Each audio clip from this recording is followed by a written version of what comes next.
जरा बात अब जम्मू कश्मीर की करते हैं और जम्मू कश्मीर के उस अहम मामले की करते हैं जिसको लेकर नेशनल ग्रीन ट्रिब्यूनल भी मुतहरिक है और जिसको लेकर अब खबर यह है कि रियासत यूनियन टेरिटरी के नायब वजीर आला भी मुतहरिक हो गए हैं, क्योंकि जनूबी कश्मीर से मुतअद्दिद मकामात से यह इतलात और खबरें आ रही थी गैर कानूनी तौर पर बाजरी, रेत और दीगर चीजें नदी नालों से निकाली जा रही है। माइनिंग का सिलसिला जारी है, जिसको लेकर एनजीटी के पास भी केस चला गया था। लेकिन सोशल मीडिया साइट एक्स पर लगातार जब तस्वीरें सामने जियो टैगिंग के साथ सामने आई तो नायब वजीर आला भी मुतहरिक हुए और नायब वजीर आला ने सोशल मीडिया साइट पर ही इस बात का यकीन दिलाया कि पुलवामा और आसपास के इलाकों के अंदर जिस तरीके से गैर कानूनी तौर पर कानकनी हो रही है, इस पर रोक लगा दी जाएगी और मामले को देखा जाएगा। जो भी अफसरान इसमें मुलविस होंगे उनके खिलाफ शदीद कार्रवाई की जाएगी। याद रखिएगा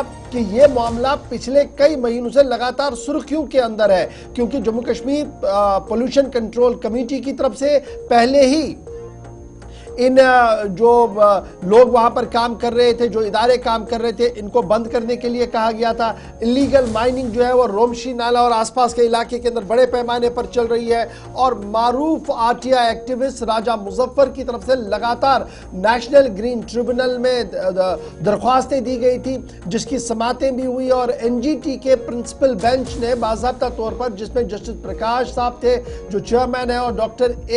वाहिल साहब जो एक्सपर्ट के तौर पर वहां पर थे, उन्होंने डिस्ट्रिक्ट मजिस्ट्रेट पुलवामा को यह हुक्म जारी किया था कि आप इस मामले को देखें और हल करें। और 5 फरवरी जो शेड्यूल तारीख है इस हेयरिंग की, वो 5 फरवरी को होगी, जब एक डिटेल प्रेजेंटेशन पुलवामा डीसी को देनी पड़ेगी। लेकिन Jammu Kashmir pollution control board ने पहले ही बैन कर दिया था इसको, impose ban on illegal mining पर, और साथ साथ ये भी कह दिया था कि क्लोजर किया जाए जी फरवरी से पहले कि ये मामला जो खत्म होना चाहिए। लेकिन उसके बावजूद भी जहां इदारों की तरफ से सिफारिशात आई है, उसके बावजूद भी गैर कानूनी तौर पर माइनिंग का सिलसिला लगातार जारी है। और कल राजा मुजफ्फर जो मारूफ आरटीआई एक्टिविस्ट है, उन्होंने अपने सोशल मीडिया साइट पर जब ये पोस्ट किया और डिप्टी चीफ मिनिस्टर को टैग करते हुए कहा कि क्या हुकूमती इदारे इस मामले की संजीदगी को समझ सकते हैं, तो जवाब आया कि न सिर्फ समझेंगे बल्कि कार्रवाई भी होगी। तो बड़ी बात कि डिप्टी चीफ मिनिस्टर ने बाज़ाब्ता तौर पर अवामी राब्ता साइट का संजीदा नोटिस लिया है, जो उस पर बात कही गई थी, और यह साफ किया था जिस तरीके से यह गैर कानूनी तौर पर खुदाई हो रही है, जिस तरीके से गैर कानूनी तौर पर मिट्टी, बाजरी, रेत, दीगर चीजें निकाली जा रही है और माइनिंग डिपार्टमेंट और डिस्ट्रिक्ट एडमिनिस्ट्रेशन की आंखों के सामने यह सब कुछ चल रहा है, इस पर रोक लगेगी और कार्रवाई के अहकाम भी जारी होंगे। जिस पर यह भी कहा गया कि जिस तरीके से रेस्पॉन्स डिप्टी सीएम साहब ने किया है और यह साफ किया है कि मामला एंटी करप्शन ब्यूरो को मजीद तहकीकात के लिए जाएगा। इस पर अवामी हलकों ने डिप्टी चीफ मिनिस्टर का जहां शुक्रिया अदा किया है, वहीं पर उम्मीद यह है कि आज पूरे दिन रोमशू, पुलवामा और आसपास के इलाकों के अंदर जहां जहां से भी इस तरीके की माइनिंग की शिकायतें आ रही है, वहां पर इसकी संजीदा नोटिस लिया जाएगा और कार्रवाई भी आज दिन में हो सकती है, क्योंकि डिप्टी चीफ मिनिस्टर ने एश्योर किया है कि मामला एसीबी को सौंपा जाएगा, जो अफसरान मुलविस होंगे उनके खिलाफ भी कार्रवाई होगी और आज से यह मामला रुकेगा। लेटेस्ट होप सो कि आज यह बड़ी कार्रवाई जिला पुलवामा में के अंदर होगी। हमारी नजर इस पर रहेगी, कैमरा क्रू हमारा वहां पर मौजूद रहेगा, तो आपको पल पल का अपडेट भी करेंगे। लेकिन राब्ता साइट पर जब आप कुछ लिखते हैं तो हुकूमत इसको देख रही है, इस बात का अंदाजा तब लगा जब डिप्टी चीफ मिनिस्टर ने सोशल मीडिया साइट एक्स पर तहरीर किए गए सवाल का जवाब भी वापस लिखा। अच्छा, सबसे बड़ी बात यह है कि पुलवामा जिले के अंदर ये पहली ऐसी बात नहीं है कि जिस पर नाराजगी का इजहार किया गया हो। कई और जगहों पर भी नेचुरल रिसोर्सेज को या कुदरती वसाइल को नुकसान पहुंचाने का इल्जाम इंतजामिया पर लगता रहा। एक और सरकारी इमारत जिसकी पहले भी हमने आपके सामने एक स्टोरी रखी थी, जिसको तामीर किया जा रहा था, लेकिन आज के वक्त में भी परेशानियां काफी ज्यादा, जिससे माहौलियात को, वातावरण को बहुत बुरी तरीके से नुकसान पहुंच रहा है। जो साथ साथ तस्वीरें भी आप देख रहे हैं, लोगों की बात भी जरा सुनते हैं, क्योंकि जब नाराजगी का इजहार समाजी राब्ता साइटों पर या सोशल मीडिया साइट्स पर किया जा रहा है तो उसका नोटिस तो एडमिनिस्ट्रेशन ने लिया है, लेकिन और भी कुछ मामलात हैं जो लोगों ने, और उसके बाद ऑफिशियल्स क्या इस पर रिस्पॉन्ड करते हैं लोगों की शिकायत के बाद, दोनों बातें आप सुनिएगा।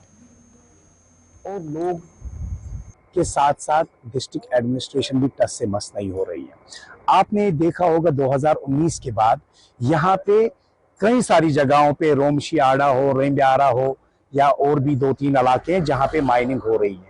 किसी को परमिशन है, किसी को परमिशन नहीं है। अब जिसको परमिशन है माइनिंग का, वो भी, उसके लिए भी कोई रूल्स होंगे, वो भी उन रूल्स एंड रेगुलेशंस को फॉलो नहीं करते हैं। और जिनके पास परमिशन नहीं है वो तो उससे बुरी हालत करते हैं पुलवामा डिस्ट्रिक्ट की। डिस्ट्रिक्ट पुलवामा के जो रिसोर्सेज है, इनका हक डिस्ट्रिक्ट पुलवामा के लोगों को है। एक साइड से इलीगल माइनिंग बढ़ती जा रही है, दूसरे साइड से पुलवामा में जो है कोई डेवलपमेंट नहीं हो रही है। अब अगर हम बोलते कि डिस्ट्रिक्ट पुलवामा में कोई बहुत बड़ी यूनिवर्सिटी बन रही है, कोई बहुत बड़ा हॉस्पिटल बन रहा है, कोई बहुत बड़ा कॉलेज बन रहा है, या कोई ऐसी इमारत गवर्नमेंट बना रहा है जिससे डिस्ट्रिक्ट पुलवामा के लोगों को फायदा होगा, हम कहेंगे कि नहीं, माइनिंग की जरूरत है। अगर एक जगह से पुलवामा डिस्ट्रिक्ट के लोगों का आप रिसोर्स ले रहे हैं, दूसरी जगह पे आप उसको यूटिलाइज करें जिससे पुलवामा डिस्ट्रिक्ट के लोगों को फायदा है। हमें यह नहीं पता हम माइनिंग कोड कर रहे हैं। आपने हाल ही में अभी देखा, शोपियान में भी ऐसे ही किस्से हो रहे थे। वहां पे उन्होंने बाज़ाब्ता सेक्शन 144 लगाया ऐसे लोगों के लिए और उन गाड़ियों के लिए जो रात को ऐसे कांड करते हैं या गलतियां करते हैं।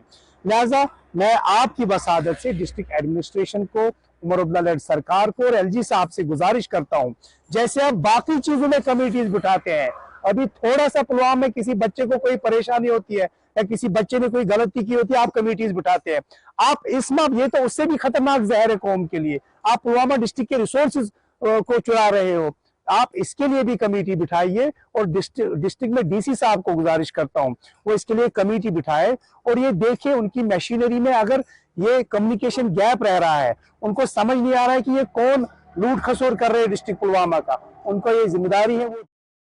चलिए, अब हम क्या कुछ कह रही है कि कमेटी बनाई जाए, लेकिन हमने पहले कह दिया कि मामला शायद एसीबी को जाएगा, क्योंकि नायब वजीर आला सुरेंद्र चौधरी की तरफ से यह साफ कर दिया गया है कि मामले का संजीदा नोटिस लिया गया है।